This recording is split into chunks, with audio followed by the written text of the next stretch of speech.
বিশ্বজুড়ে এখন ঘুরপাক খাচ্ছে একটাই রহস্য, আসলে কি জীবিত আছেন বেনিয়ামিন নেতানিয়াহু?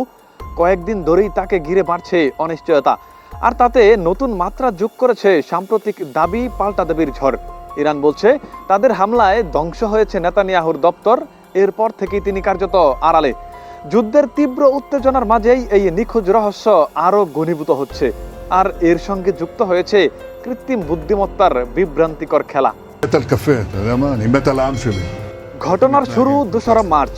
ইরান হঠাৎ দাবি করে তারা সরাসরি হামলা চালিয়েছে বেনিয়ামিন নেতানিয়াহুর কার্যালয়ে।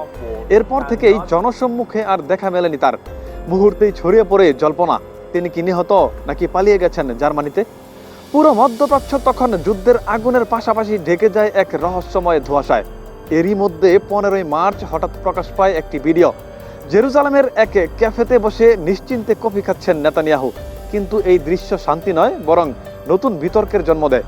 প্রশ্ন ওঠে, দেশ যখন যুদ্ধের মুখে তখন প্রধানমন্ত্রী এত নির্ভর কেন?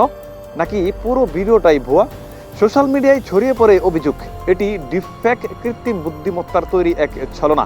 এরপর তেল আবিব থেকে আরেকটি ভিডিও প্রকাশিত হলেও সন্দেহ আরো ঘনীভূত হয়। সেখানে নেতানিয়াহুর হাতে দেখা যায় অস্বাভাবিকতা, 5-এর জায়গায় 6টি আঙুল। পরিস্থিতি যখন নিয়ন্ত্রণের বাইরে, তখন ময়দানে নামেন ডোনাল্ড ট্রাম্প। তিনি পাঠান তার বিশেষ দূত মেইক হ্যাকেবিকে। অবশেষে 18 মার্চ প্রকাশিত এক ভিডিওতে একসঙ্গে দেখা যায় হাকাবি ও নেতানিয়াহুকে। কিন্তু তাতেও কি শেষ হয়েছে রহস্য? প্রশ্নটা এখন আরো গভীর। কেন বেনিয়ামিন নেতানিয়াহুকে ঘিরে এত রহস্য? গোয়েন্দা সূত্র বলছে টানা 7টি গুরুত্বপূর্ণ নিরাপত্তা ক্যাবিনেট বৈঠকে ছিলেন না তিনি। যুদ্ধের এমন সংকটময় সময়ে প্রধানমন্ত্রীর এই অদৃশ্য হয়ে যাওয়াটা স্বাভাবিক নয়, বরং উদ্বেগকে কয়েক গুণ বাড়িয়ে দিয়েছে। এর মাঝে এই নতুন বিস্ফোরণ, সামাজিক যোগাযোগ মাধ্যমে ভাইরাল এক ভিডিও। সেখানে দেখা যায় নিজের কার্যালয়ে বৈঠক চলাকালীন ইরানের হামলার শিকার হচ্ছেন তিনি। মুহূর্তেই ধসে পড়ছে দালান, আর সেই ধ্বংসস্তূপের নিচে চাপা পড়ে যাচ্ছেন নেতানিয়াহু।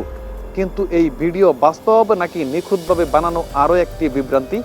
এখনো নেই কোনো আনুষ্ঠানিক নিশ্চিতকরণ। সত্য যেন আড়ালেই রয়ে গেছে, আর পুরো ঘটনায় ধীরে ধীরে রূপ নিচ্ছে এক অজানা শ্বাসরুদ্ধকর রহস্যে। মুত্তাকিন হুসাইন, দ্য লিজেন্ড নিউজ।